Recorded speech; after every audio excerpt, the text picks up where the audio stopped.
hello to no one watching. My name is Ara, and get comfortable because I'm going to be talking for a long time today, okay? Today we are going to be talking about vampires.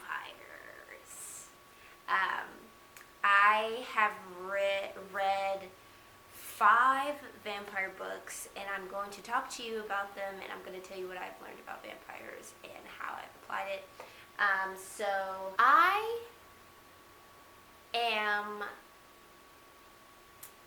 trying to embark on writing a vampire novel, whatever that's going to be, literary fiction or fantasy or romance, you know, who knows?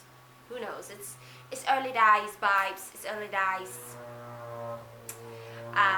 But yes, and I have a list of books that I'm planning to read, and these 5 books are not the only books that I want to read to kind of learn about vampires, learn about like the attributes and the things that go into vampires.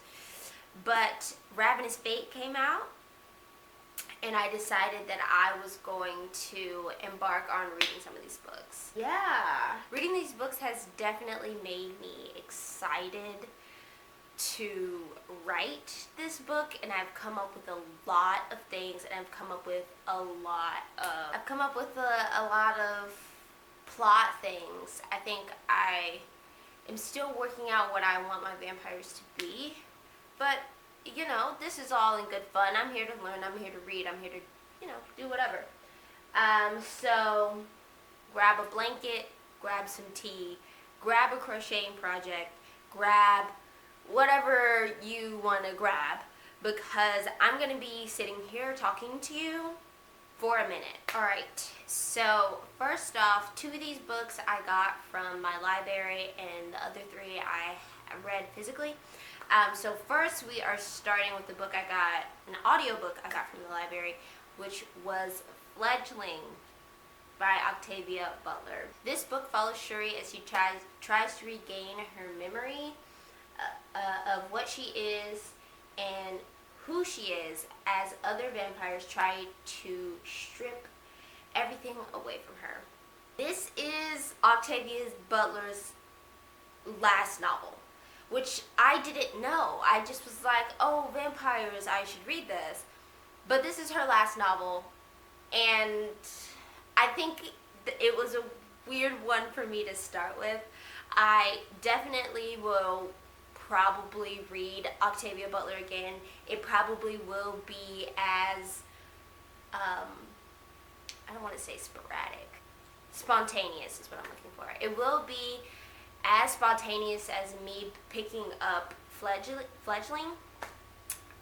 But I do plan on reading Octavia Butler again. The audio version of this book is really good. Shout out to the black woman who read that. She ate that shit up. It was so good. That being said, I did give it a 3.5, and let's talk about that. So I gave this a 3.5 because this book was weird. It was weird. I don't know what I was supposed to get from this book. I don't know if I missed something. I don't know what Octavia Butler was working through. That's why I say, like, this book was a weird place for me to start with Octavia Butler, because I don't have a lot of context for how she writes or what her messages are or what I'm supposed to be learning from her stuff. But yeah, there was a lot. It was weird. It was weird. Starting off with not even starting off, the whole book, child body, and then men being like, oh yes, this child body, and also a lot of reference to Shuri being like, people thinking Shuri was a boy at first. A lot of reference. There's like one reference to her being bisexual, and you know, I I can see where some of those things would be important, especially like thinking that Shuri was a boy and like her having to cover up and like not in that blur of gender or whatever. But all the other stuff, I just didn't get. I don't know why it had to be there. I don't think it served the story in any particular way other than having us flesh out like what people are putting on creatures, if that makes sense. Okay, so sorry. Had to switch to my phone because my camera needs new batteries and I don't feel like getting them. Yes, so that was weird about Shuri because it really didn't. I personally don't think it really served a purpose, only to be like, this is what people think. But the story itself was really interesting, and I'm not really sure what I was supposed to get from the plot itself. But I did think it was really good. So Shuri like wakes up, I guess spoilers. Shuri wakes up in a cave and she has no memory, so like the loss of memory plays a huge part in this book. And because of that loss of memory, like so many assumptions are put on her and so much stuff she has to be like, I would never do that, and you know, stuff like that. She's constantly being told who she is, what she does, what she stands for, what she used to stand for, right? And she has nothing else to believe, nothing else to take, nothing else to like solidify this, so she just kind of has to believe them and like has to trust that they're telling her the truth. And I thought that was really interesting from a standpoint of being a Black person in America and how, you know, we don't have a lot of history, don't have a lot of ways to track, so we kind of just like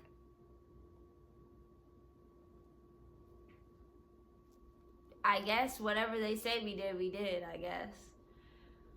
Like, it's very familial, our kind of like history, but also no one that's alive can track back that far, so it's kind of just like, yeah, that happened, and we have to be like, I guess so, shit. I guess so. But I thought that was really good. It also like showed like a very different judicial system, like justice system, in a way to like for people to actually actively receive justice. And I think that was a main part, because the vampires are easily able to tell when someone is lying and when someone trying to cover their tracks, especially if they're not doing it well. So I think like that was what their justice system was based off of. It was, you know, I can tell that you're lying. Why are you lying? What was the purpose? If the purpose was just because she's Black, then you should probably die. That was it. That was like the whole book also. That was the whole book. Like it's like Shuri has memory loss, but she has, you know, has learned that she's a vampire, not like a person. Has learned that she did some crazy shit.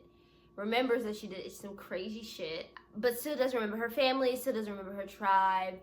People are really trying to kill her.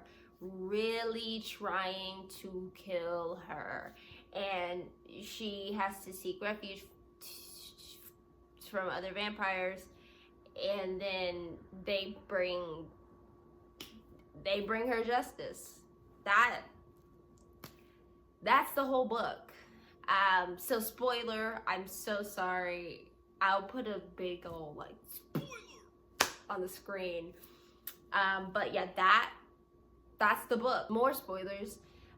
the vampires that were committing crimes against her died. At least one of them did. And then the others literally had their clans split up so they could no longer be a family and no longer have that community, and all their kids got separated and shit. Like, they were very serious about bringing justice, especially to Shuri, who is like the only survivor of her clan now.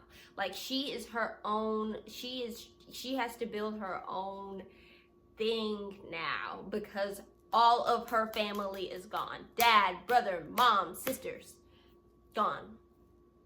Gone. And the people who did that, I personally think they probably should have died, but obviously there was corruption on the panel as well. So, you know, so much so to the point where I feel like the lesson is that, like, vampires would do it better. I feel like that's the message of this book, is like, vampires would do this better. They would care more. They would. I feel like that is kind of the message I'm getting, because they willingly help Shuri. They're like, you know, come in, your companions come with you, you know, we'll help you out if they come for you. We have a suspicion of who it is, we'll call counsel. Like, they were really like, we got it. We got you. We are supporting you. Was that because before all the tragedy happened, they were kind of, Shuri and her sisters were kind of betrothed to this specific clan?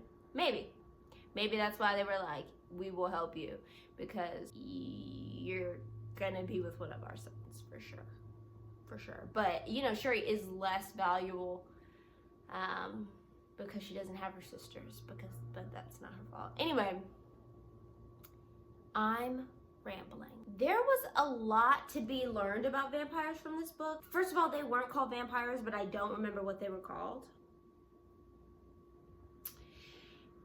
Secondly, they couldn't turn humans, but they could feed off of them, and they needed like 5 humans to feed off of at all times.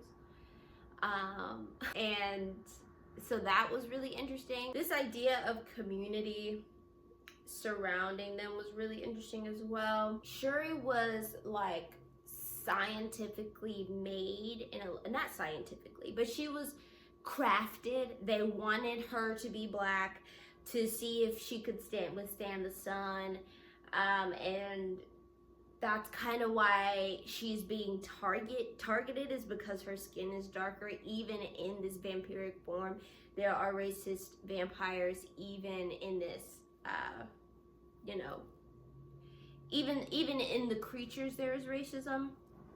So that was really interesting. And even as I'm talking about it now, it's kind of like another form of like, what is a vampire? What is a human? What are the attributes that they share? What are the feelings that they share? What are the morals that they share? Which is a constant theme throughout all of these books, is what is a vampire? What is a human? What classifies one as the other? So I'm gonna say that a lot. I'm gonna say that a lot. There was this, like, on the topic of Shuri's like companions and like her being betrothed to like a specific person, well, a specific vampire, but also like still like having sex with her companions.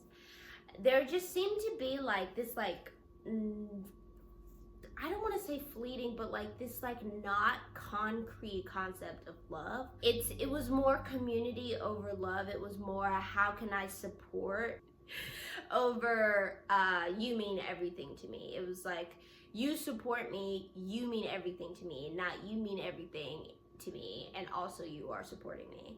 It was kind of like, you are supporting me, I actually need you, so I'm happy to do whatever you want because I need you. So that was really weird. Well, not weird, it was just so interesting, because like, she needs 5 humans around her. 2 of them, she had 5, but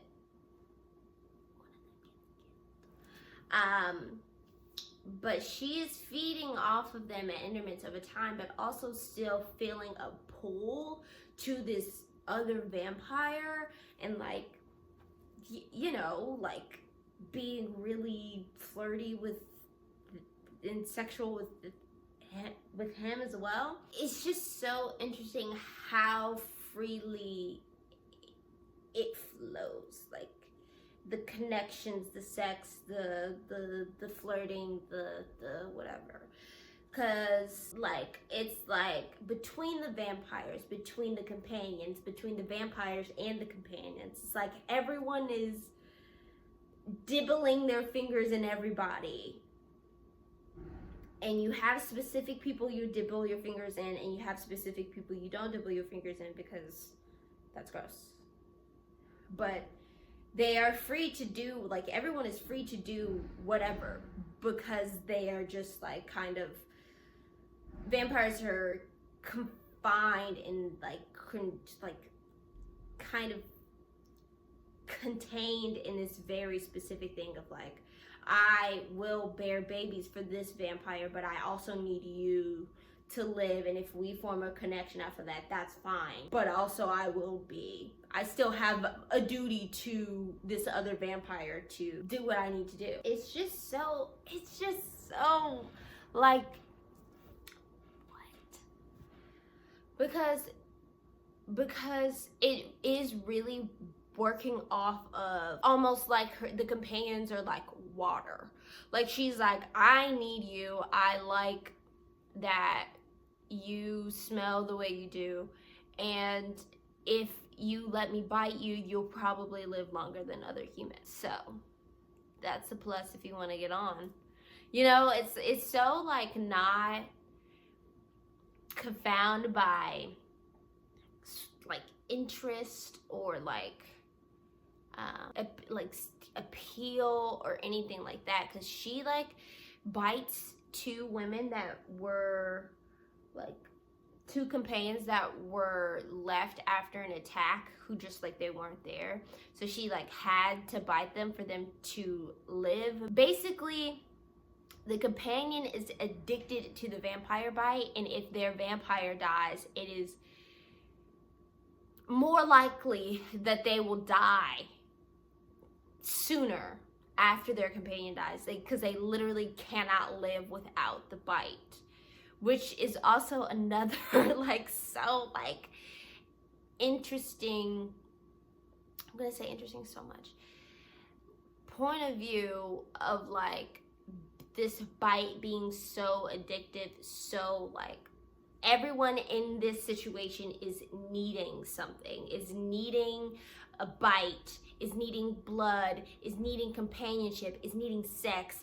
is needing desire, is needing lust. It's like everyone in the community is needing something, and the only reason they are all coming together is because they all need something, which, you know, I think that was so, it's interesting. It's interesting to know that that's an option. You know what I mean?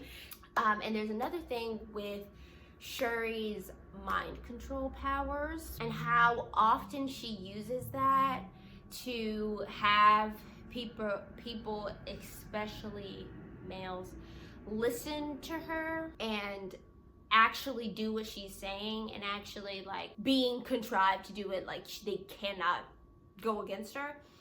And when I first was writing about this, I was like, how dehumanizing does that feel to have that used on you? Like you are doing too much, you care too much, you're going crazy, you need to sit down and listen to me.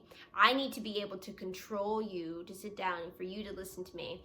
But it's also in a sense of like, Shuri is still a woman, and the men that she has taken with her, like her male companions, of which she only has two, her male companions, so often I think she like knows like they're probably gonna go against me, so I have to use my, like, they're probably not gonna listen to me if I don't use this, because they're men. They feel entitled, they feel they know best, but I have the situation control. I don't need them in the line of fire. I don't need them to be, you know what I mean? But it is very interesting from a consent point of view, because like, where does that end and where does that begin? What things do you sign up for when you're a companion, and what things do you perhaps not realize come with the title, like mind control, like not being able to kind of not being able to protect or care the way that you want to, and like how that would make you feel. Like, what sort of feeling would harbor towards that person because they are making the constant decision to tell you what to do. Like, you can't tell yourself what to do. Like, what you want to do is dumb, and that they need you to do something else. I think that made sense. This might be getting away from me for a little bit, but we're just gonna have to deal with that because this video, once again, is gonna be really long. Moving on to our next book, and the reason for the freaking season is this Ravenous Fate. I don't think I can give a good synopsis of this book. I'm going to, but I want you to know that I know that it's not enough. I don't know. People like, I don't trust Goodreads, bro, because why are people saying that this book is bad? I don't think this book is bad. I think this is the best book I've read all year. But anyway, I'm getting ahead of myself. This book follows Layla and Elise as they are forced to confront their feelings and each other to solve a string of large Reaper attacks, which the Reapers in this case are vampires. Once again, this is the best book. I think this is the best book I've read all year, bro. This is the best book all week. I'm holding this and it feels so gigantic, but I love it. I gave this book 4.5 stars. I love this book. I love the way Haley Dennings writes. I hopefully will be going to Y'all Fest if Y'all Fest is still happening. I have to check. Yeah, I love this book. I love the writing. I love what this book is about. She was not kidding when she said this was about Black girlhood. And some of the girls are gonna get it and some of the girls are not. As an artistic Black girl, I get it. As a Black girl who was in dance from the time that she was 3, I get it. I get that. Me and this book get each other. We see each other. Okay? I get it. Some of the girls are not gonna get it, and that's fine. I have to say that that's fine, because that's the same way with Legendborn. Some of the bitches are gonna get it and some of the bitches are not. I personally, as a weird Black girl, am gonna get it. I, as a Black girl who's always been the only Black person in the room, and it continues to be the only Black person in the room, is gonna get it. I think mainly with this book, I literally don't even know what to say with this book, because I really don't want to spoil it. I want people to read this book, and I don't really want to go too crazy. I don't really want to go too crazy. So I'm gonna mainly talk about the characters for this book and a lot of the vampire aspects that I like, but I'm not gonna go too deep into the plot, because once again, I think you should go read this book if you are able. Side note, this book is not YA, and I'm really tired of this. I'm tired. There needs to be a new adult section in Barnes & Noble, in the library, in wherever book fucking stores. There needs to be a new adult section, because this being in the YA section of Barnes & Noble, now I didn't get this from Barnes & Noble, but I went into a Barnes & Noble and saw that it was in the YA section, and I was like, what the fuck are you talking about? Just because they're 17 does not make this a YA. Do not be playing with me like that. Anyway, the characters are so good. Elise and Layla, I'm actually gonna move my laptop on my leg because I'm tired of looking over. They are both carrying so much, and not like realizing they're carrying so much until like midway through the book. It's so amazing. It's so amazing. They think they're carrying just like one attack, one main point, one main like situation between the both of them, but they're both carrying other stuff that they are also putting on each other. There's just, sorry, I'm so excited to talk about this book. I really need to calm down. There's just so much longing and desire and expectation and there's so much between them. And I think the fact that they see the worst in each other is the reason that they love each other. Like, they are able to see what the other is truly capable of, even if they don't see it in themselves. And I think that is the main point of, like, both of them are underestimating their capabilities. They're underestimating what they can do, what they can, like, say or feel or understand. They're underestimating it. And the other is like, bitch, why the fuck are you underestimating this? I know who you really are. I know what you can do. Why are you acting like you can't do that? Because you are fully capable. And I think the way that these characters grow throughout the book is so good. It's so good. I like to describe this book as a romance that is being forced to surrender to the plot. And I love, first of all, I love that description. I love that description because, like, it truly is like seeing where, if this was a normal world, where they would be coming together, and seeing that because of the world, they are pushing and pulling more away from each other and closer together as they pull. It's so, watching them grow over the course of this book was really beautiful. It was really beautiful. And I was waiting for it, I was longing for it. I knew it was gonna be happening, and I was scared because I didn't know how it was gonna happen, but it was beautiful, and I love them. I do. Elise, she started as such like a fragile character. She was very underestimated, seen as very weak, and she's like too cared for and too protected. There's so much care and intention put into her that it like revolves back around to like not giving a fuck about her enough.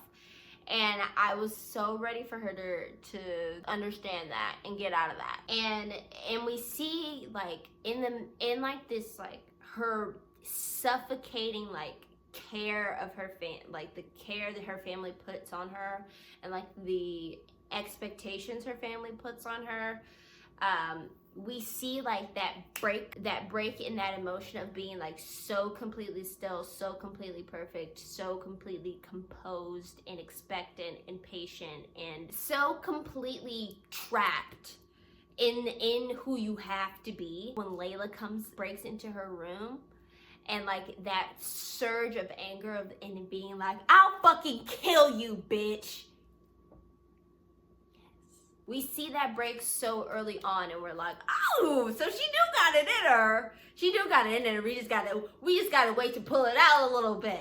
I'm here for it. I'm sitting and I'm patient. Let's do it. She is, when she comes back home, she is hiding so much. She is suppressing so much. She is literally trying so hard to be okay with what is taking place and be okay with what, you know, might happen or what might, you know, take place, and where her family is going and what they're trying to do, trying to like really be like, okay, and that's what they're doing, and I'm moving on, and at some point I'll tell them that I'm moving on and it'll be fine. But she starts to see her sister, she starts to see her mom, she starts to see her dad as, I guess, as people. She starts to see how they have ended up where they are, and she starts to be like, but I don't want to fucking do that. And I don't think my sister should either. I love that she really only grows because she loses everything. That is just so, like, she stops caring because she goes numb. And that is how she is able to persevere. That is how she is able to grow. That is how she is able to recognize what she actually has and what she actually doesn't have. That's how she knows where she sits in the world. It's so good. She is just so hurt that she can't feel anything but hurt. And that is what's driving every single one of her actions after. Like she was holding so much, and it all kind of like smashed into one big ball of hurt, and it's just kind of sitting in her body, and she has nothing else to do but try to get that out. And her OCD plays into it, because this character does in fact have OCD, because at some point her mind is worse than what is actually going to take place. At some point she is just hurt so much that anything that she can imagine happening is whatever. She's gonna be able to deal with it. She's gonna be able to push through it. She doesn't give a fuck. She doesn't care. There are things to do. There are things to say. There are things to uphold, and that might not be on the front of her mind, but it is like what is actually driving her. Is just being like, I want to know what's going on, and you're not going to act like I shouldn't know what's going on, because my mind is worse if I don't know what's going on. So I actually just need to start figuring shit out. It was so interesting because Layla is a Reaper and Elise is not a Reaper, and she's kind of like the daughter of a Reaper hunters. I think Elise in some ways is so much more Reaper-like than Layla. And I think that has to do with her OCD and how much she's aware of and how much she is feeling and how much is being taken into her body and how many things are hitting her at the same time. It's the senses, it's the emotions, it's the overwhelmingness of it all that really makes her so much more of a Reaper than a human, to me personally. We'll get into it, but I think that is like a good part of it. I really like that. But to talk about Miss Layla, Layla, girl, in my notes I wrote, she is so right but so wrong. She just had so much to learn. You want to talk about a suppression of feelings, you want to talk about a suppression of, dealing with what's happened to her. Miss Layla takes the cake. Miss Layla takes the cake. That bitch is hurt. She is hurting. She is hurting. And someone should help her. Opposite of Elise, she starts with nothing. She's been like completely stripped of her humanity, completely like pushed into this other world that she never wanted and has to navigate because she just, like, that is just kind of what she has to do. She like refuses to like kind of understand that like just because she was stripped of it doesn't mean she doesn't still have it. At the beginning of the book, she would much rather blame Elise for causing it than dealing with it and figuring out like where she falls and how to balance those things. She is in full belief that she has to be this one thing. She is in full belief that she can no longer be this other thing instead of them two coming together. I knew that at some point Layla's emotions were gonna come out and she wouldn't have anything to do. Like she would have to kind of face it and be like, there it is. I think she, had to realize that just because she was a Reaper didn't mean that she didn't have emotions. Like just because she was undead didn't mean that she wasn't living and feeling and thinking. I think she had to realize that some part of her was still human. Some part of her was still that little girl that her parents raised. And she is a Reaper, but she is also a person. I think she starts to realize like it's okay that she cares about people. It's okay that she wants people around her. It's okay that she has to trust people. It's okay because she can learn who she has and who she doesn't have, and who she should push away and who she should keep close. And I think at some point she just kind of, has to mourn. She has to mourn that. There's a time to push that away and deflect and, act like it didn't happen, but that's not the way that it always has to be. At some point she has to mourn, she has to move on, she has to grow, she has to learn. She had to really, understand who she had to become. She had to understand why she had to do that, why that had to happen, why she was going so hard, why she was going so crazy, why she was so feral. And when she does, she realizes that what has made her so powerful is the fact that she cares, is the fact that she has emotions, is the fact that she still has morals, is the fact that she still has humanity, and that she is still a person at the end of the day. She might be a reaper, but she is still a person. She's a person and a reaper, and that makes her so incredibly strong, so incredibly good, so incredibly powerful, so incredibly capable. The only reason that this book didn't get 5 stars for me was because the last 30 pages felt super rushed.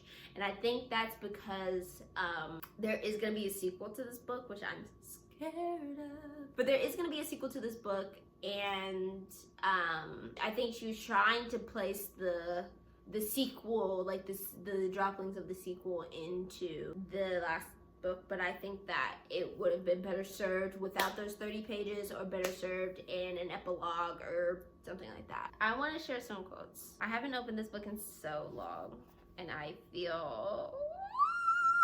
That's how I feel. So this is page 77. This is Layla. The longer she lived as a reaper, the more distance she put between herself and her past, herself and love, herself and hope.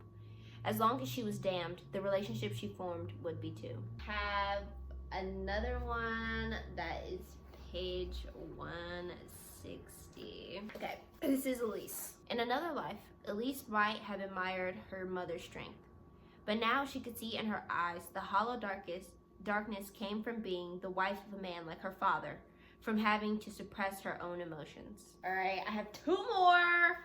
188. Oh, it's actually 189. This is also Elise. I have a lot of Elise quotes. She wanted to feel something other than responsibility. She wanted to act without the worry of whether she was being perfect. And then the last one is Miss Layla 449, which is honestly pretty late in this book. I'm surprised I have a quote from this far into the book, but oh my god, this is actually Elise. This would be a great quote for Layla as well, though. To love boundlessly as a girl who the world intended to devour was an act of defiance. Now we can get into what I learned about vampires. I think this book asks the what makes a vampire, what makes a human question very interestingly. I think it gives a lot of answers, and it made me ask, like, what makes someone dead, what makes a vampire better or different than a human. And I think this book has a lot of, like, at the end of the day, vampires, reapers, started human. They are people who have been affected by essentially a disease. They are people who never intended to become the things that they have had to become. They are people who have been forced to strive for something different. I didn't see that as clearly in this book until actually sitting down and thinking about it and reflecting. But that is another thing that comes up in another book. This is also the beginning of my theory that OCD is a large part of vampirism, and that OCD plays an integral part in relating and understanding vampires. The extreme senses, the extra awareness, the compulsive thoughts, the heaviness of emotions, how much they sit in your chest, just the just the tiny beginnings of it. I see it later in another book as well, but this is the beginning of my theory on that. There was, to talk like mechanical, when you were bit by a reaper once, that didn't immediately turn you to a vampire. It was kind of like a you're only turned if you are blah blah blah blah situation, which I think was interesting, and I kind of wanted to do that as well. But once again, my mechanics for my vampires are a work in progress. There was also that your first bite is like the blood you like crave forever, and I thought that was really interesting because it's kind of like a forever crush, like a forever desire for that person, for their blood, and like knowing that their blood is going to like fill some part of you. I really liked that. I really like that. Another vampire's need for community, need for support, and how they can thrive with that support and community. So community is a large factor in vampirism, which I think I did not expect that to be such a huge point, a huge theme. These vampires did not have a lot of heightened senses. Once again, you kind of saw that more in Elise and her OCD rather than in the vampires. I think mainly because we weren't really focusing on how being a Reaper worked. We were just focusing on the plot and focusing on the relationship between Layla and Elise. Another hint of something larger I've seen in the other vampire books that I read is the mob mentality of like people believing this one thing when another thing is true and kind of just acting on that, because there's a lot of assumptions about Reapers in this book, a lot of assumption about what they are and what they stand for and how they should be used and how they should be protected against. This comes from a later book, but it's like you can tell that people have forgotten that these Reapers have started human. There's also another instance of like the dehumanization of Reapers and like stripping them of their personhood and using and wanting to use them as machines of war. That was put in this book, but also seen in, I believe, the next book I will be talking about. There was a lot of good things that I learned from this book and good things that I want to take from this book. Once again, 4.5 stars, love this book. So moving on to The Tempest of Tea by Hafsa Faisal. This is another book I got from the library. This book follows 5 people: Arthi, Flick, Mateo, Jen, and Leif, as they come together to save their lives, relationships, and homes to take down the oppressive power in their city. This is a heist book, which I did not know going into it. I think this book was the perfect heist book, in my opinion. But that being said, I didn't love it. I gave this book 3.5 stars. I really loved the writing. There were a lot of like good quotes in there, I think, and I think I have some quotes from it, but I didn't love it. I wanted more from it. I wanted to care more. I wanted to be in it more. I don't think it was a bad book. I think that it was an okay book. I think it was a YA book in the sense that it was like fine. You know what I mean? But in general, once again, I think this is another book that is not really YA, or would serve not being YA, or didn't even really try to be YA. And this was really just like a new adult book, which I think is what it should be. And you know, there were a lot of things that worked well in this book. I think even the vagueness that I had felt from this book worked really well for this book. I think that this book dealt a lot in secrets, which was good for like a shock factor.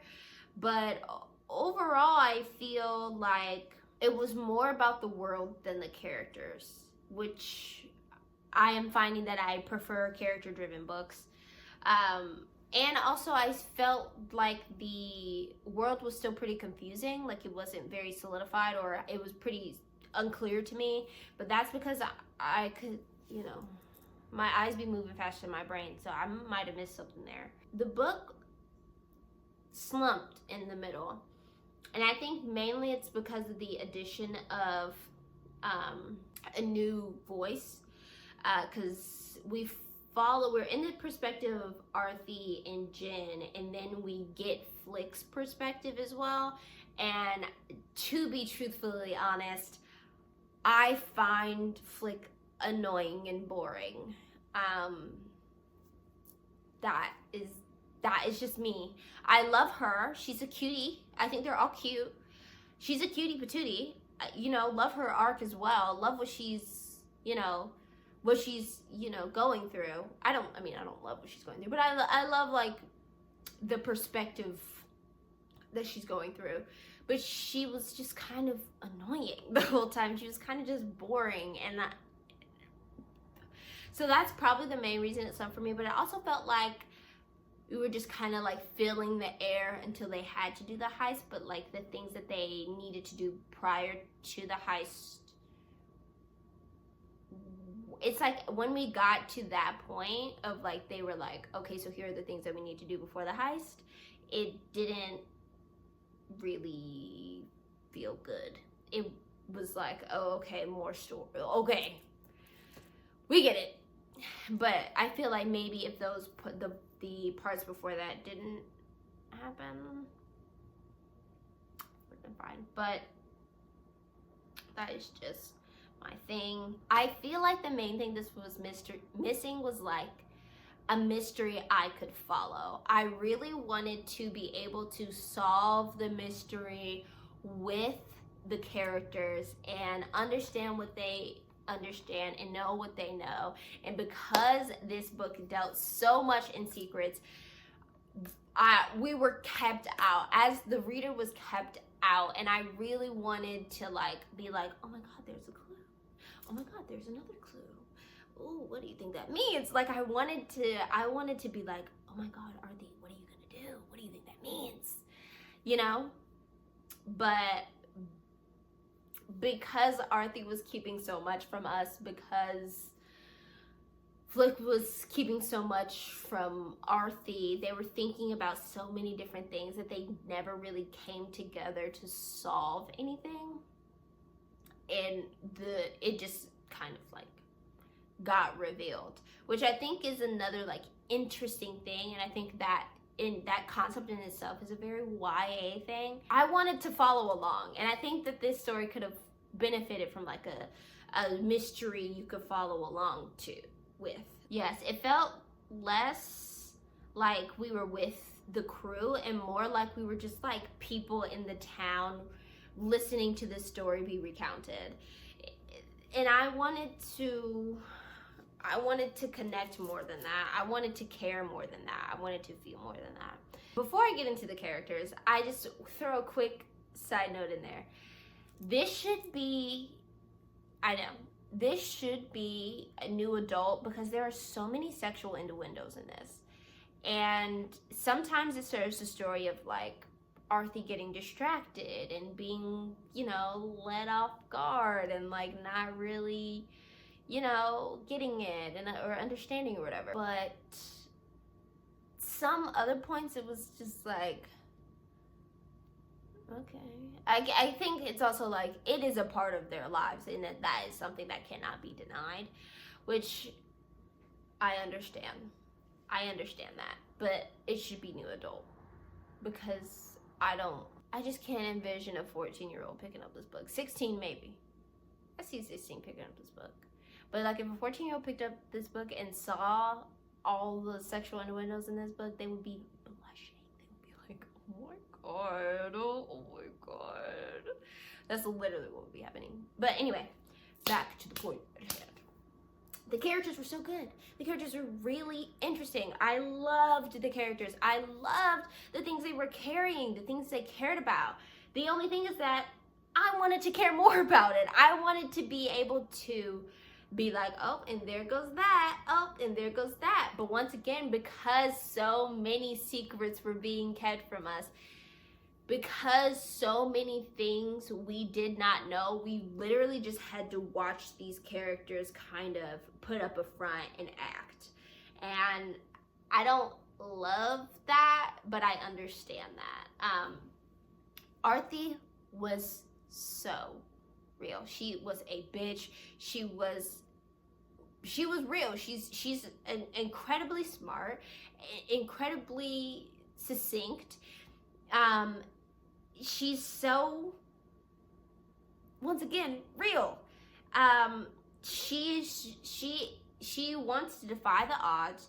She wants to push back. She wants them to notice her. She wants them to, feel like they have it in control, but her, push back. She wants to challenge what people think she's going to be. She wants the challenge. She wants to push back. She wants to prove people wrong. I think that if she narrated this whole book, it might have been more interesting. I have to say. She is so incredibly aware of everything that she is holding and all the secrets that she's keeping, obviously. She is so incredibly aware of how much that is restraining her, and when she sees Leith, she understands that she can't really hold on to those anymore. She understands that at some point she's gonna have to let all she's has go. And I think that was a main point for her character, and a main point for this heist as well. Jin was a really interesting character. He's a cutie. When you were in his mind, you could tell he was still this scared kid that Arthi found in front of a burning house. You can tell. So spoilers, Jesus Christ, spoilers. You can tell that he's still this fearful little kid. And you can tell how much work he has to go through to not let his fear eat away at him, and not let him and not succumb to inaction, because action is so important. He understands that action is so important. Arthi has instilled in him that if all else fails, act,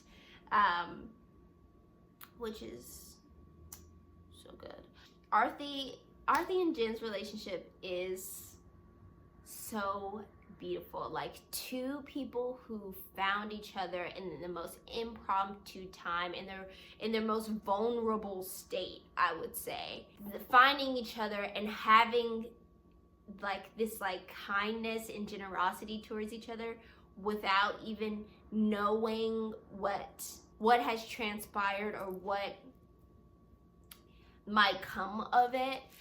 They are so beautiful. They support each other in everything they do. They will always be brother and sister. They will always be their support for each other. They will always be home to each other. They will always be comfort. They will always be security.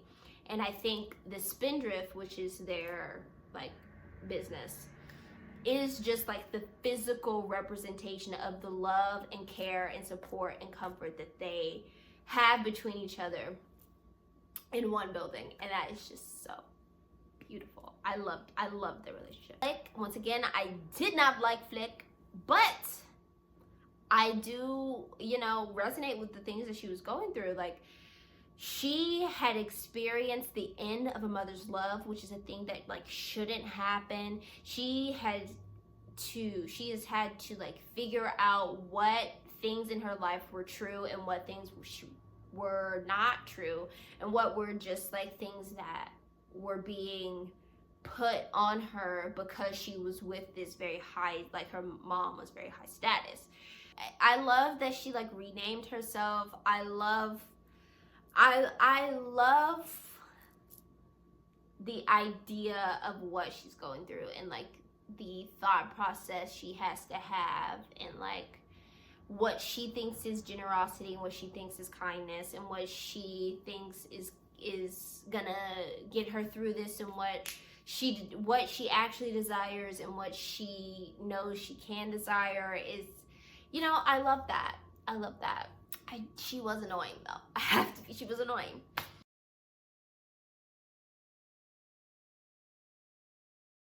Overall, this book is about 3 different people's traumas and how that came together into one huge heist, and how it like derived the heist. It's the reason for the heist. They all had to learn and understand so much from this heist. They had to grow in order to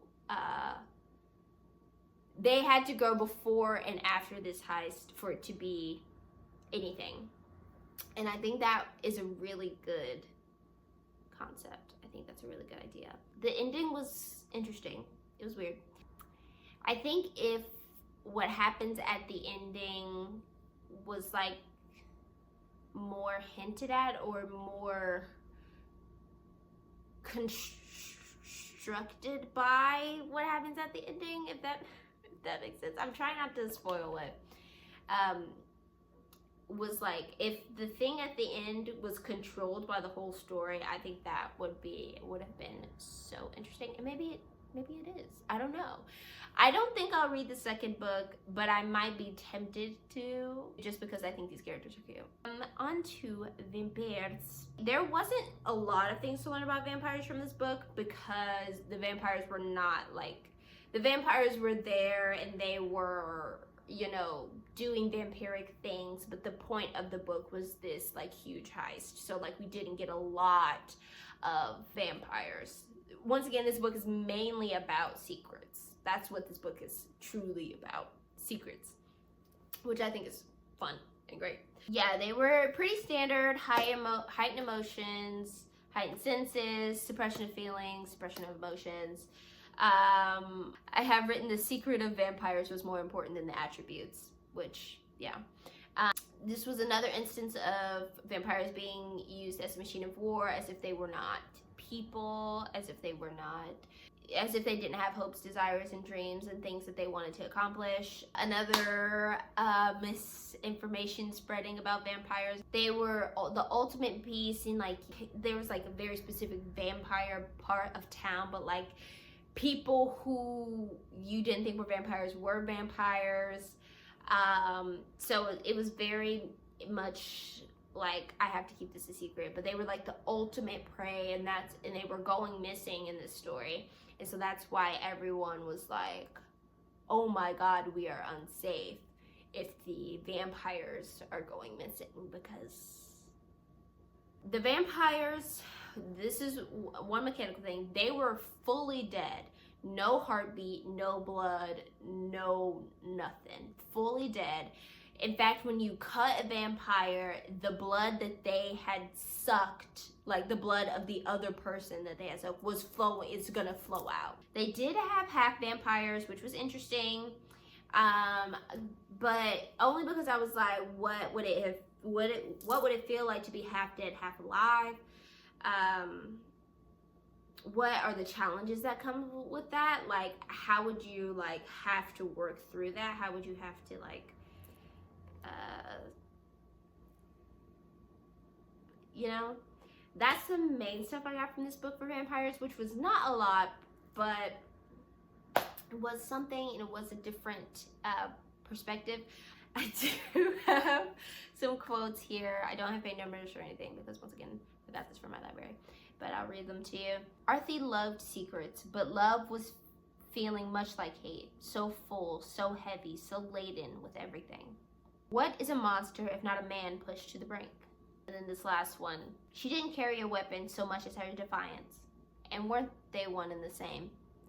I think that Fazal, I think that's how you say that.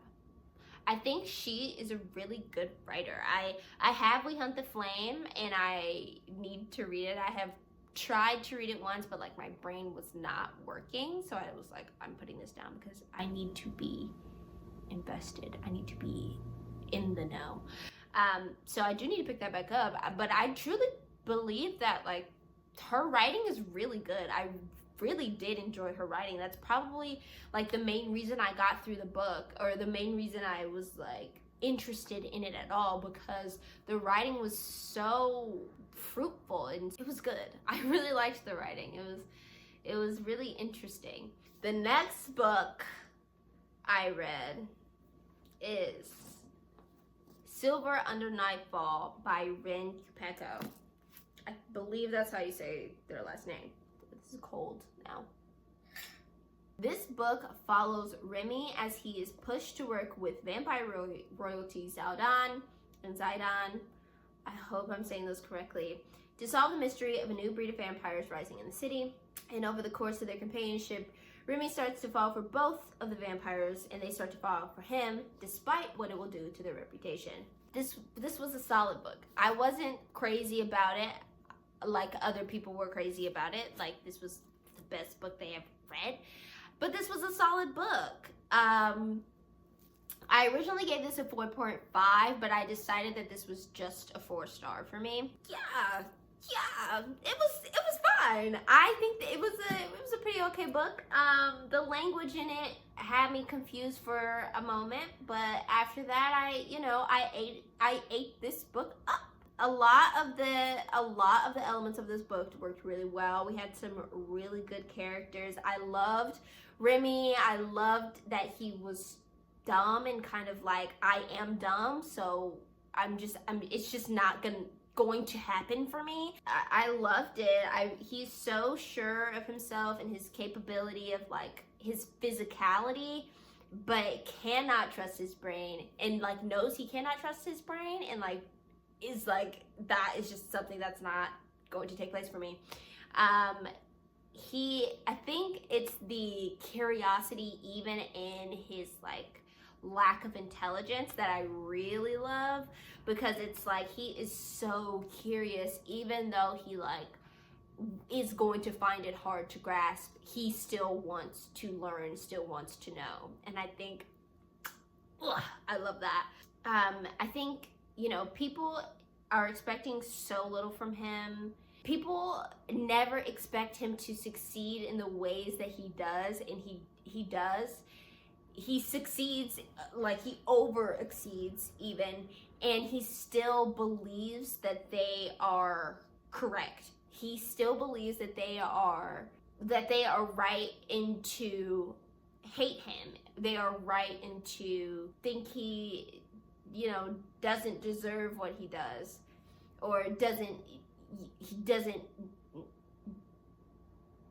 deserve the responsibility or whatever.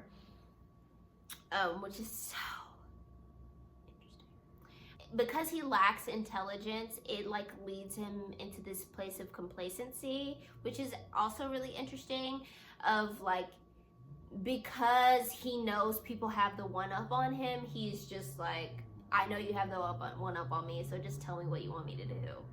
Or I know you have the one up on me, and you're not going to tell me what the one up is, and I don't know if I'm ever going to figure it out.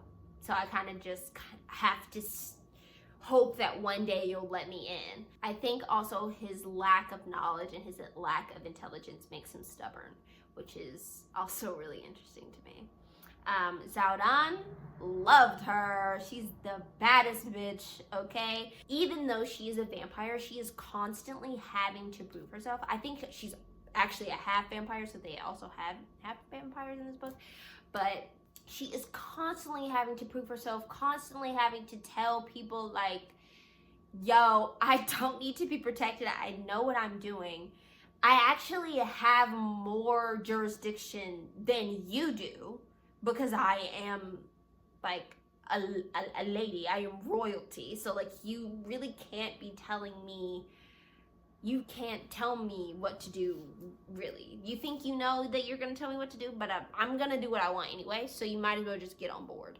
She is often assumed to be very weak and very fragile, because kind of like the state she is in is very,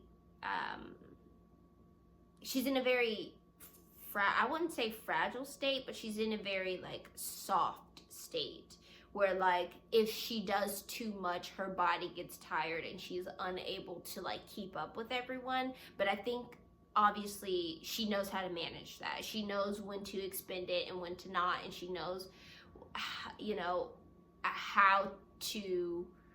what to do if she can't keep up. And she's very emotional, okay? okay, the vampires in this story are very emotional, and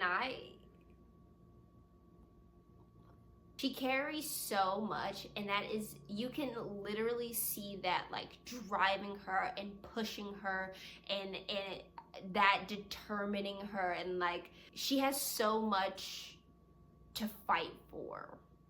She has so much to push against and so much to prove. And I think she has come to a point where she's like, anything I do will prove that. And any emotion I have, I can put into that. And I can just, that is just like what I can do. Which, love that once again.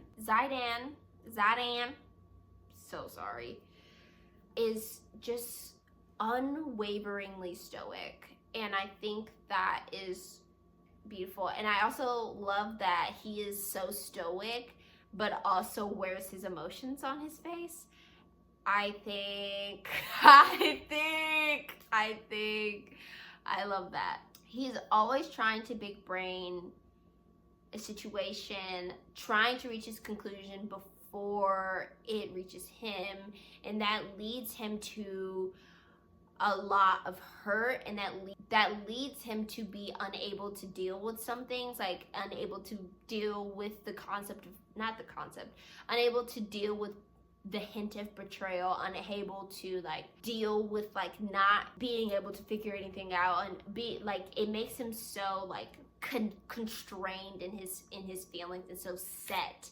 And I think that's interesting. He's lived so long that like letting his emotions take over has always been the better option, instead of like holding it back and kind of like trying to like cool off or like understand the situation better before jumping in, or like anything like that. It's always been like better and more resourceful, I'll say, for him to act on any emotion, to push something away because he's figured out some little piece of information, to jump in and dead something just because it was looking like it was going to turn out in this other way. I think he's been alive for so long that has been the easiest and smartest way to deal with other vampires and other, attacks, and like the process of like figuring things out. It's like, I have this little piece of information and that's enough for me to go and do whatever,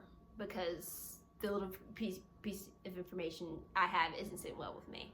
And I think that's really, really interesting. I have written, there's a time to think and a time to act, and I don't think he's learned how to do both of them together. This is a spoiler, so go ahead and skip ahead. This is partially a spoiler, so, but I have to mention them. Remy's parents are terrible, but they're great characters. They're so infuriating, and I love that.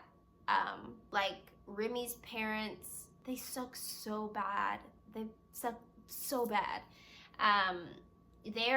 The whole reason that this thing is happening is because Remy's parents are feuding. His dad has been pushing Remy, but he never trusts Remy. He's never trusted Remy's mom. But he still pushes, still tries to control. He still tries to get Remy to feel bad for his mom, for the reason his dad isn't as strong, for the reason he isn't strong anymore, for all these things. He still tries to get he still pushes Remy because Remy will feel bad enough to actually do it, and he knows that about his son. And also, he wasn't claiming him. He made the decision to be like, you are your mother's son. I kind of hate you. I hate you. But I have to live with you. So you better be doing what I want you to do. And then when it turns out that his mom's actually alive, he is like, that is my son. Just to spite her, just to go against her. And his mom has been like sitting and waiting and planning and plotting, knowing that at some point she would be able to get in there, knowing that at some point her dumbass husband would do something that she could latch onto and use to her advantage. And both of them using Remy to get at each other. That's it. They're both using Remy to get at each other, to succeed in their own plans, to succeed in what they think is right. They're so interesting. You know, and the setting was interesting. I really liked what description we got of it, and I didn't even mind the 200-page exposition because I honestly love exposition. I think where this fell apart for me was the plot. Not because it was predictable, but because it was so simple. I feel like it could have been more complex. I feel like it could have been more. But also, this was my first, like, actual reading of a fantasy novel. So I feel like maybe that's just what fantasy is, like super simple plot, but extravagant characters, extravagant circumstances, but the plot exceedingly simple. It could also be that this book was not about the mystery. This book was really about Remy, Zaldán, and Zaidan's romance. Like, that could also be the case, that this was supposed to be more romance than plot. And I get that. But I don't feel like it pulled either way. I feel like there were equal amounts romance, equal amounts plot. So it's like, if you're gonna give us like this, like, I think both of them have to be exceedingly strong. Like, the plot is what's driving them, right? But the romance is what they really want. And I feel like the plot should be as strong as their desire for romance or desire for, like, companionship. I think maybe it needed to be stronger in both points, or maybe it needed to lean more one way than the other. I think that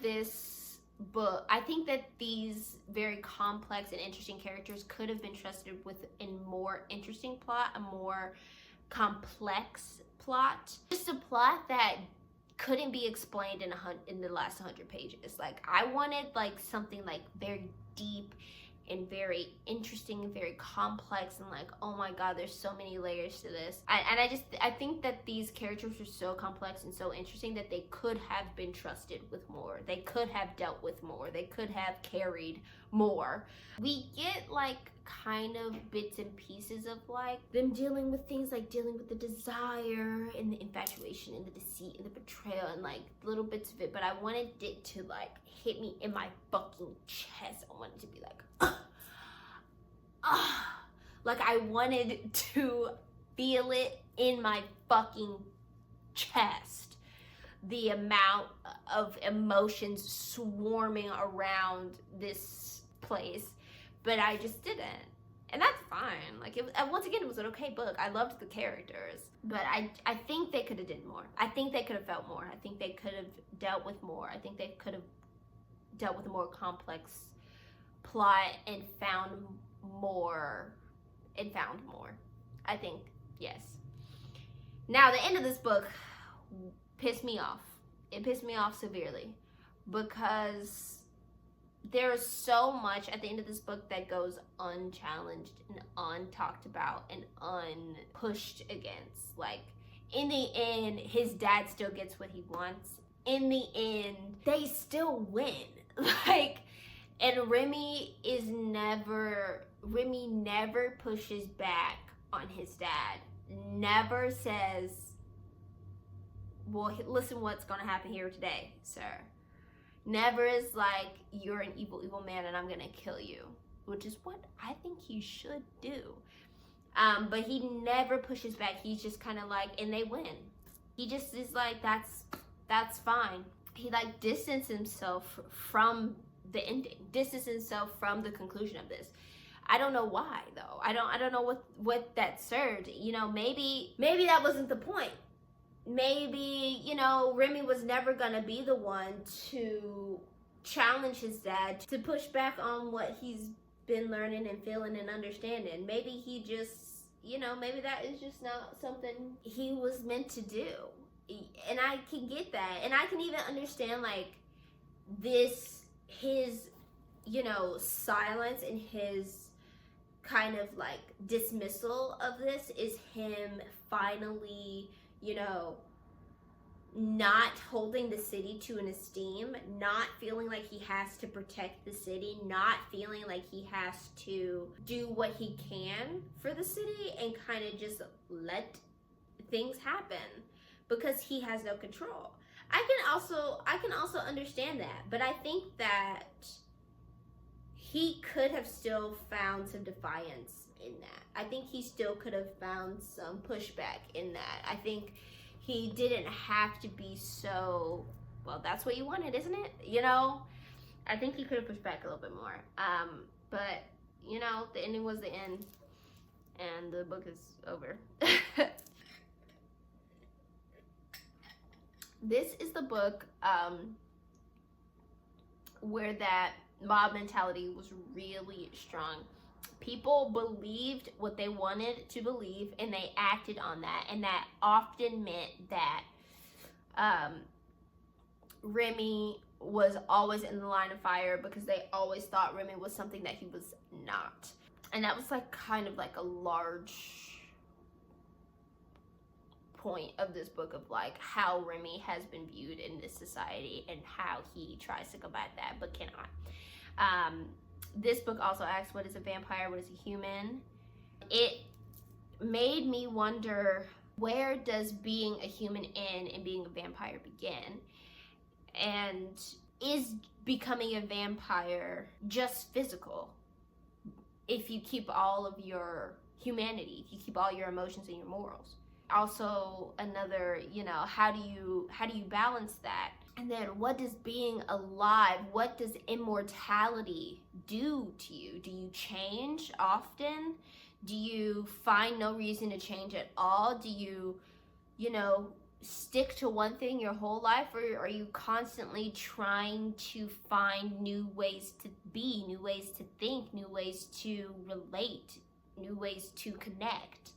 This, I believe, is where the idea of people forgetting that vampires started human has come from, how quickly people are willing to turn someone into something else when it becomes something they don't understand. Scent was used a lot, and I think that was a really good point of this book because scent was like kind of infused with feeling and emotion, which was very interesting. They could smell everything. They could smell arousal, they could smell desire and sex and happiness in the scent of other vampires, and they could smell blood, they could smell literally everything. And I wondered how overwhelming that has to be, and like, how do you get comfortable with that? How do you let that become normal? How do you just kind of get used to that? Do you get used to that, or is that something it's just like something that continuously happens that you just have to let happen? I don't know. It's like they're a wind tunnel and like everything is passing through them all at once, all the time. And obviously that has to be overwhelming. But what do you gain from that? What do you see from that? Like, is that something that you're cherishing? Is that something you're like, yes, that is one of my better abilities? Or is that something you hate, something that you wish would stop, something that you like, something that is always pushing you to want to truly be dead? This is where OCD is important to vampirism. This is where neurodivergency is important to being a vampire, being with a vampire.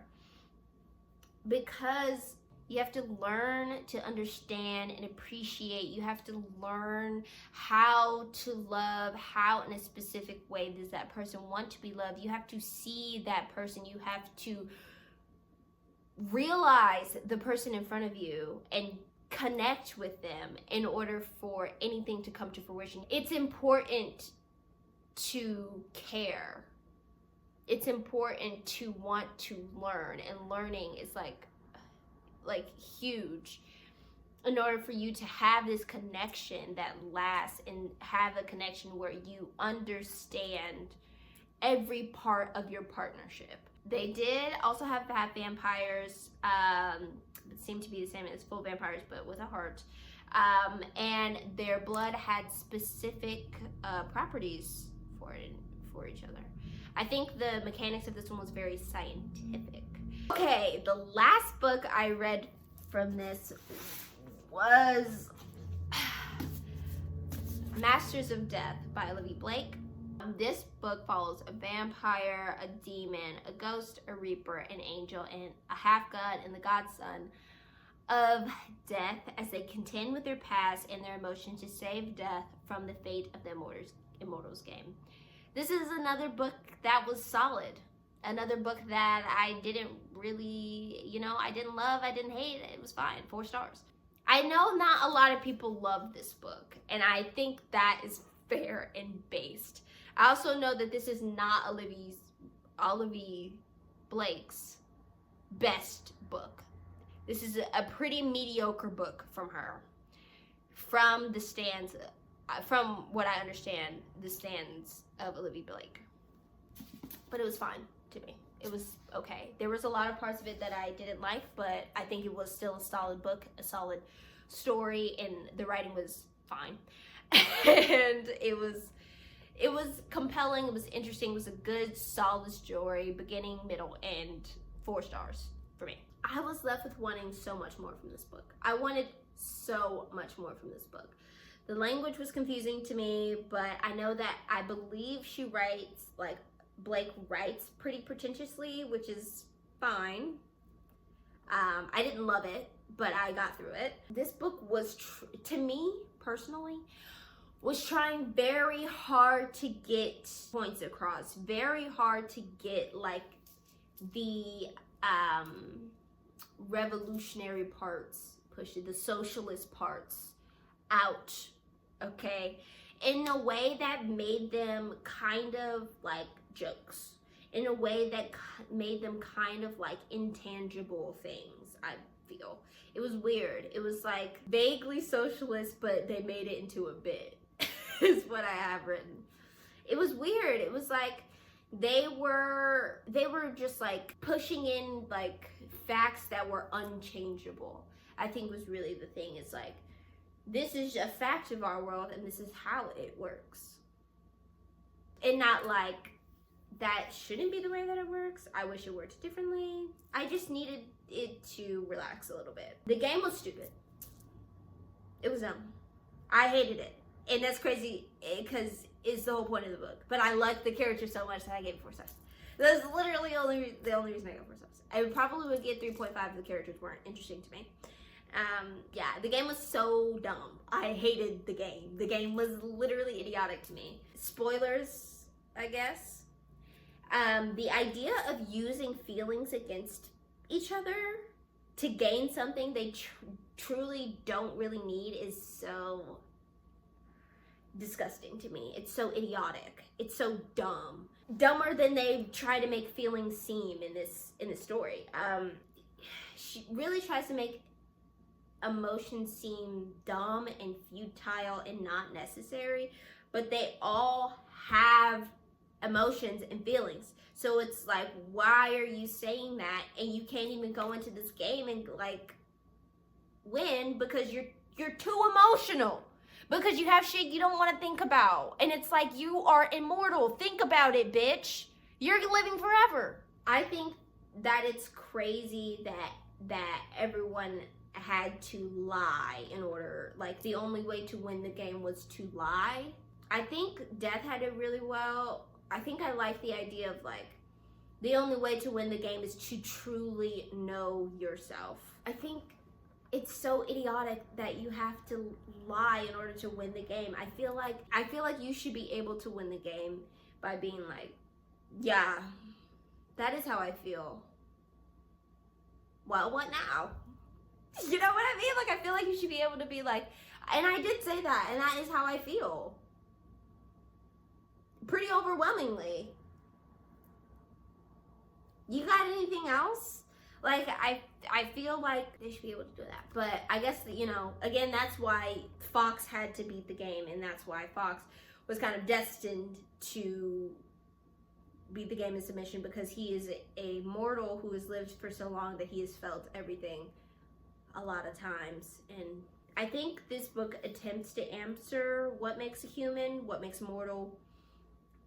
And I personally don't think that question has like a concrete answer, but I think Blake is trying to propose that emotions and feelings is what makes someone human and what makes someone mortal, which is not wrong. But I also feel like there's so much more than just that. She also puts in there about like how immortality numbs you and how living for that long like kind of dulls your senses. And a part of me like feels like that shouldn't be true, and like feels like immortality should make you feel so much that maybe you are feeling too much and you have to find like the balance. But the other part, I understand, like living for so long and carrying so much can really put you down. Once again, I wanted so much more from this story, so much more from these characters. The world I thought was so interesting, and I really wanted to see it. I really wanted to be in it. I really wanted to see how it moved and how, you know, creatures moved in it and how they, you know, felt and how they got through it and what they cheated and what they didn't. But because the story was so tied to the past, we only saw little bits of Chicago with all these all these creatures in it. I had the strongest desire to care about these characters. I really wanted to care about these characters. I really wanted to feel what they were feeling. I really wanted to understand them. I really wanted to be them, sort of. And that just did not happen for many reasons. The person it was written in, the plot, the ties to the past, the game, you know, I feel like a lot of the things that were presented as issues in people just got resolved by being with other people, and I didn't really like that. I wasn't crazy about that. I originally thought that the past was the biggest downfall of this book, but I think it's the game, because if the game didn't exist, there wouldn't be so many ties to the past. But once again, if the game didn't exist, then what would this book be?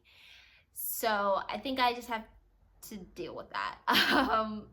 But yeah, I think the game was the biggest downfall. I think the game was the most idiotic thing out of this book, because even in the past we learned so much. Even in these things we learned so much, and the game really just was annoying and dumb, and I hated it. But the things that I learned about vampires, because there is a vampire in this book. She is a Filipino vampire, so it's a different type of vampire, which I really appreciated. Viola, which is a vampire, she was avoiding being a vampire at all cost. She was avoiding being a vampire for the whole book. She hated it, and she was never meant to be a vampire, and that is real, you know, and understandable. She was never meant to be a vampire, but she never contended with the fact that she was one. She was always managing her condition and just acting like she was a human, instead of being like, I am a vampire with urges and I need to like kind of deal with these urges in some way. Like, she was suppressing so much to where it was like, you actually do have feelings and you're just kind of like ignoring them because you don't want to be this thing, which is understandable, but like, work on that. Her continuing life as usual for me was so crazy because I was like, why? She's a vampire. She turns into a cat at night. Why does she need to be a real estate agent? Why don't she just try to, you know, kill people, take money? Why is she suppressing her urges? What is the purpose? Is she trying to be a good person? Why is she trying to be a good person? She's not a person, she's a creature. And that's fine. She can be that. She just has to be fine with being that. And at one point, it was truly like a predator suppressing the feeling of chasing their prey. And that is so crazy because that is so instinctual sometimes. Like, that is such a strong feeling to suppress. That is such a strong urge to suppress. I wondered where that sat in her body and like how hard it was to like restrain herself from attacking prey. Something that is so like basic and instinctual and animalistic. She puts it out like she is not feeling anything, but I think she just doesn't want to feel the emotions of a vampire, and that's what it is. She's like, I want to feel what I didn't feel, because when she was mortal, she was also suppressing her feelings. She was also running away from things. She was also like just being very complacent, and being turned into a vampire when you are already kind of like bland, you're like, but what happened to those other emotions? Like, why am I always just so like animalistic and so like ravaged? Like, why can't I be something else? I don't want to feel that. Suppress that. Babe. Once again, she was never meant to be a vampire, which makes me think that like her being turned was like a metaphor or like allegory to sexual assault or to something else, and her trying to deal with it and trying to deal with the effects of it and like living with that. But I don't think, once again, she never really deals with it. She just kind of like is like, that's something that happened to me, but I'm still a human. That's kind of what happens. This story of being about the numbness of immortality made this vampire that usually would have such heightened emotions, heightened senses, heightened like reactions and actions because they were so emotional, was so interesting. I feel like it kind of robbed her of the autonomy that she would have been given if she was like a normal vampire, especially, you know, once again, because she didn't feel much as a mortal. She kind of just like truly became invisible when she was barely there to begin with. And I thought that was such an interesting feeling, and such like a cave in your chest, and such like something that is just so numbing. And I think that if she hadn't been immortal that way, that maybe her being a vampire would have been different, and she would have felt different about it. This book talks a lot about balance, and I think Viola is one of the main people where I'm like, I wish someone would be like, shut the fuck up about balance, because she didn't need balance. There was no reason for her to try to balance being a human and being a vampire. There was no reason for her to do it. She never really was a human. So why not just fall into being a creature and then dial back? You know what I mean? She didn't need balance. She just needed to be. She just needed to be. She just needed to actually contend with the fact that she was a vampire. She just needed to understand what her vampire form gave her. I wanted more from this character. I really wanted to like, I love Viola. Viola is like my favorite character out of this whole thing. I loved her. I wanted so much more. I wanted her to face so much more. I wanted her to realize so much more. Mechanic wise, we got a very interesting view of the Filipino vampire. She transformed into a cat at night, which was really interesting. And then there were just standard things, the smell of blood, which I think all of you, Blake, gave a really good description of what blood smells like, and the dulling of like taste of human food. I specifically feel like her ending in this book was a definite cop-out. I feel like she could have done so much more, could have learned so much more, and maybe she will, right? But I feel like she never contended with the fact that she was a vampire. And then at the end, spoilers, at the end they just turn her back into immortal. So it's like, what does she actually take from that? What does she actually learn? Except that as immortal, she should feel all her feelings. I think it was like too like potent of like, you should want to be mortal. Being mortal is fine. Being mortal is good. I don't want that. Give me a vampire that has to deal with the fact that she's a vampire and finding the balance in that, bitch. I do have some quotes here. They are kind of long, but I think these are my favorite quotes of this book. Okay. Page 101. This is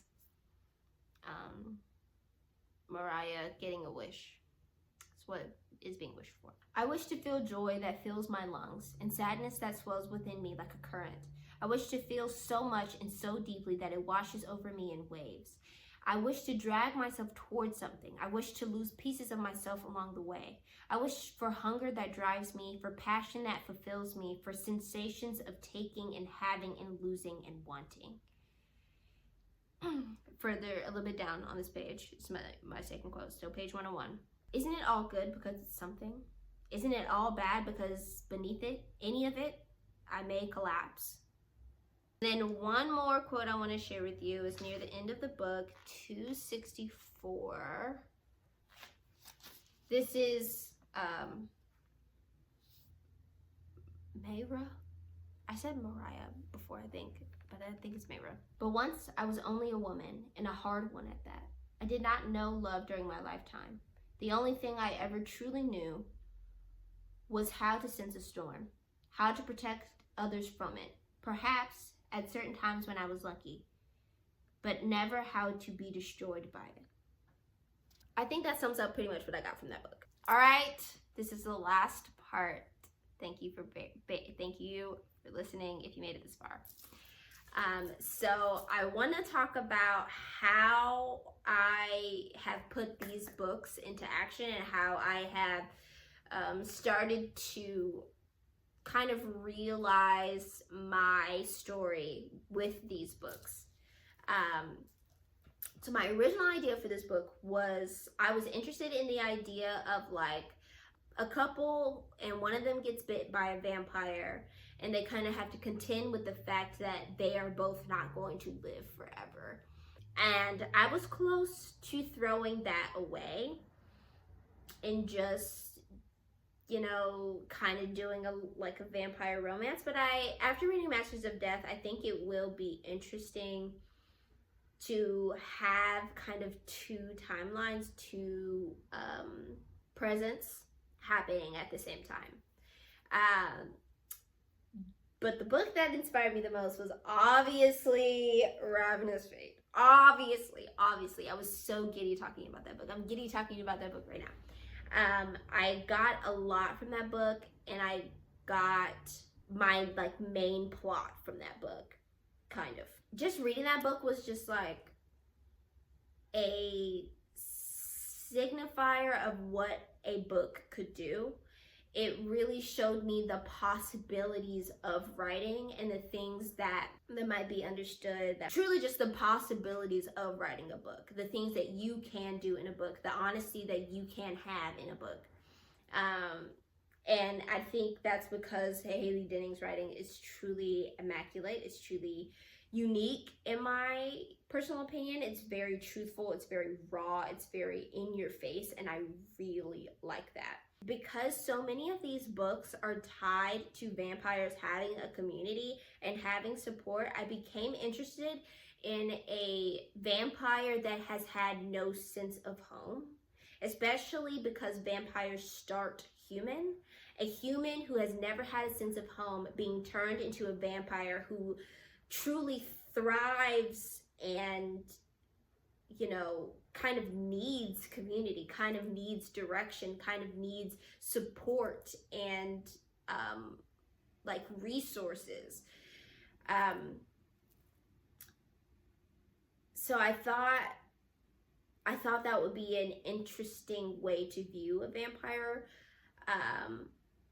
like just alone, used, disheveled, bare, really raw, just like a vampire that has never thought she's ever needed a community in her life. That is really what I was interested in, and I think that's going to be like the main, like, overarching thing of this book is like finding home. What can home even be? Things like that. I think out of the two questions of like what makes a human, what makes a vampire, I am more interested in what makes a vampire, what makes someone dead, what are the attributes of a vampire, what makes one a vampire, you know? I'm kind of interested in like what I got from Fledgling, which is like vampires would do it better. Vampires are better. And kind of pushing that to be like, would vampires be more than human, like human plus, or would it be something beyond human? Would it be something beyond that? Is it something more? Do they care more? Do they listen more? Do they, you know, connect more? Do they, you know, what is it that differentiates a human from a vampire? Is it more? Is it, I don't want it to be less. Is it more? Is it beyond? Is it not even in the same realm? I think that is really what I want to focus on. I really want to focus on the power of that, the strength that comes from that, and like the attributes that come from that. From the beginning of this book, I really wanted to play with love and friendship and like the blur between those lines and what that like could mean, what that feels like, what, you know, can be taken from that. Obviously Ravenous Fate has this. I also think Fledgling also had an interesting take on this. Another one, Silver Under Nightfall, had a good take on that as well, especially with the throuple. I think what I learned from those books is that love is not definite. Love is not solidified. It's not finite for vampires. It is something that is free-flowing, something that is constantly moving, something that is there, something that is tangible, but not something that needs to be kept. Love, I think, for a vampire will always be around. It will always be seated somewhere. It will always be a capability of happening. It doesn't exist in one form. It comes through like learning your partner and growing yourself and things changing around you and finding different ways to do that. Love is not something that needs to be kept or wanted or desired after for a vampire. It's truly just about having the connection that you have in the time that you have it. I might have hit something there. I think I did decide that I would split this into parts, partially because of Ravenous Fate, but mainly because it seemed to like aid the plot that I was thinking of. So I have part one slash act one, I don't know which one I'm gonna use, which is Found, part two, which is Alone, and then part three, which is Together. And if I'm keeping the second present, if I'm keeping the second timeline, I need to figure out how that will fit into these acts rather than like what I have already come up with for the kind of like structure of the story, like the beginning, the spurts of the main line. Well, not even the main line, just like the first plot that came to my mind. I have learned so much from these books. I've taken a lot from these books, and I'm happy. I'm really happy. I'm happy to be done reading these books. I'm happy to move on to something that isn't vampires, but I did love my vampire era. There is still so much I need to figure out. I need to figure out once again that other present, another timeline. Need to figure out what happens in it if I'm adding it. I need to figure out if I want sex in this book, which I probably don't, which is scary to me. I need to figure out how my characters have been turned, how that has happened, if I want that to be a metaphor for something, if I want that to just be a thing that has happened, like a disease that is spreading across the city, or what I even want the world to look like. I need to figure out their lives, their desires, their wants, their fears. I need to figure out what tense I'm writing in, which I think I'm writing in third person, because that is, if I'm making this a romance, then that is like the tense I would want to write a romance in. I think first person romances are often not great. I think that a third person romance is kind of the way a romance should be written. What I've done for this book right now is pretty much all I can do. I am writing another book. So, you know, I've done the research that I'm gonna do for this for right now. I have finished plotting that other book. I'm probably gonna read some books for that book really soon, so there might be a video for that. Probably will be a video for that. Yeah, I've done all I can do for this book right now, so I'm gonna leave it. I'm gonna think about it all the time, but I'm gonna leave it. And that's what I figured out, and I will figure out more when I read more and when this book is the main focus for me. So, thank you so much to no one watching this. This was an incredibly long video. I'm surprised my phone is even still recording this. But I loved it. I loved talking about it. I hope I seemed like I loved it and that I learned something and that like we were learning something together. I'm thinking of you always, and stay tuned.